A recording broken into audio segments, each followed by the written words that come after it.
Asal sekolah SMP Nurul Huda. Padanya saya bersedia.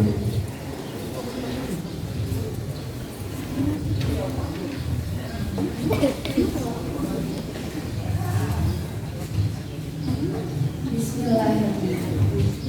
Yang saya hormati segenap dewan juri, yang saya banggakan teman-teman peserta lomba, serta hadirin yang insya Allah dimuliakan Allah Subhanahu wa Ta'ala.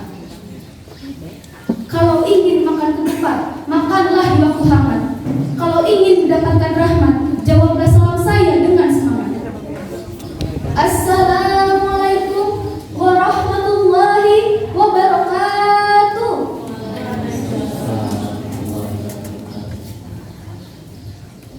Alhamdulillahirabbil alamin wa bihi nasta'in wa ala umuri dunya wa din. Assalatu wassalamu ala asrofil anbiya'i wal mursalin wa ala alihi wa sahbihi ajmain. Hadirin rahimakumullah. Sungguh tiada kata yang paling indah, tiada kalimat yang paling sempurna selain puji dan syukur kepada Allah Subhanahu wa Ta'ala, Sang Maha Rahman yang kasih dan sayangnya tiada bandingnya.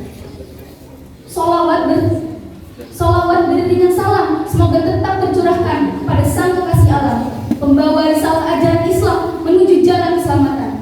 Sesuai ajaran Tuhan pemelihara alam, yakni Nabi Yuna Muhammad. Semoga kelak kita mendapatkan syafaat beliau di akhirat nanti. Amin, amin ya robbal alamin. Hadirin rahimakumullah. Pada kesempatan yang baik ini, izinkan saya, Poppy Putri Malika, utusan dari SMP Nurul Huda Ciputat, akan menyampaikan pidato yang berjudul Peran Generasi Muda dalam Membangun Bangsa Indonesia. Hadirin rahimakumullah. Generasi milenial dan Gen Z, apa arti merdeka bagi kita? Apakah hanya sekedar tidur sekolah dan ikut upacara? Tentu bukan. Apakah cukup hanya dengan meneriakan kata merdeka dengan lantang? Tentu bukan. Merdeka artinya bebas, tapi bukan bebas tanpa tanggung jawab. Merdeka berarti kita punya kebebasan untuk memilih, tapi juga tanggung jawab atas pilihan kita. Bangsa yang maju adalah bangsa yang memiliki pemuda-pemuda yang siap berjuang demi kemajuannya. Pemuda-pemuda yang siap berjuang demi mempertahankan keutuhan negerinya. Berbicara tentang pemuda, maka sudah barang tentu kita ingat ucapan Presiden Republik Indonesia yang pertama, Bapak Insinyur Soekarno. Beliau pernah berkata, berikan aku 10 orang pemuda, niscaya akan aku guncangkan dunia. Ini betapa perhatian beliau pada para pemuda, sebab para pemuda adalah pemegang estafet perjuangan suatu bangsa. Pemuda adalah harapan bangsa, pemuda adalah harapan negara, bahkan pemuda adalah harapan agama. Coba perhatikan teman-teman, pemuda seperti kita adalah harapan bangsa, negara, dan agama. Di sini perlu kita garis bawahi.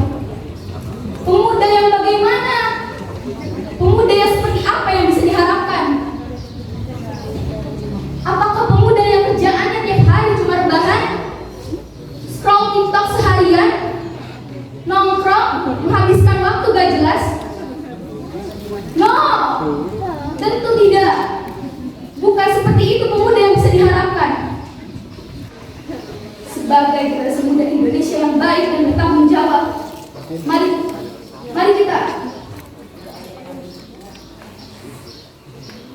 kita bangun inovasi-inovasi yang kita miliki. Jangan sampai kita mengandalkan orang lain, apalagi hanya mengandalkan orang dalam. Hadirin rahimakumullah. Sebagai pemuda penerus generasi bangsa, janganlah duduk termenung, apalagi pelama-pelama seperti orang idiot.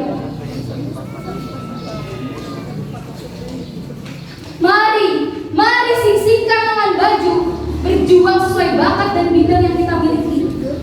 Sebab baik atau buruknya suatu bangsa bergantung pada generasi mudanya.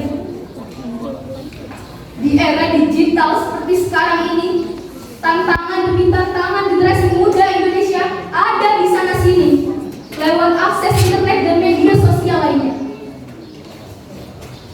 Tontonan dijadikan tuntunan, malah tuntunan dijadikan sebuah tontonan.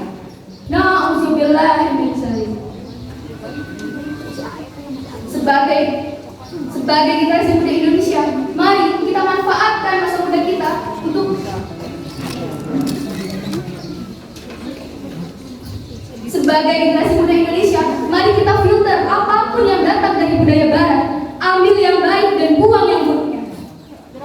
Hadirin rahimakumullah. Oleh karena itu, sebagai pemuda penerus generasi bangsa, mari kita manfaatkan masa muda kita untuk menuntut ilmu dan tanamkan nilai-nilai Pancasila dalam diri kita untuk mewujudkan masa depan yang lebih baik. Sebab anak muda yang tidak mau belajar, sejatinya dia telah mati. Imam Syafi'i mengatakan dalam syairnya, manfaatun ta'limu wa tasyaba bihi faqabbir alaihi arba'an wa fatihi. Barang siapa yang lalai dari menuntut ilmu semasa mudanya, maka bertakbirlah engkau atasnya sebanyak 4 kali akan wafatnya ia. Imam Syafi'i menyebutkan bahwa orang yang semasa mudanya tak pernah merasakan pahit getirnya menuntut ilmu akan merasakan susahnya menjadi orang bodoh seumur hidupnya. Maksudnya ialah sebenarnya orang seperti itu tak ubahnya bagikan orang yang telah mati. Hidup raganya namun tidak jiwanya. Hadirin rahimakumullah. Terakhir saya ingin katakan di penghujung bulan Agustus ini, Dirgahayu Republik Indonesia yang ke-79. Semoga negara Indonesia tetap baik-baik saja, tetap merdeka dan semakin maju oleh generasi muda terbaik bangsa, sehingga impian Indonesia emas bisa terwujud. Semoga apa yang saya sampaikan bisa bermanfaat untuk kita semua.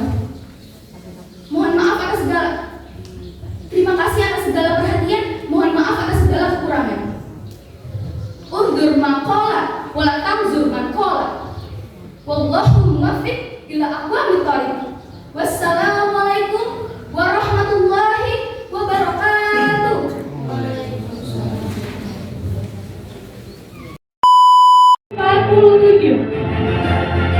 Diraih oleh Saudari Poppy Putri asal sekolah dari SMP Nurul Huda. Padanya saya persilakan maju ke depan.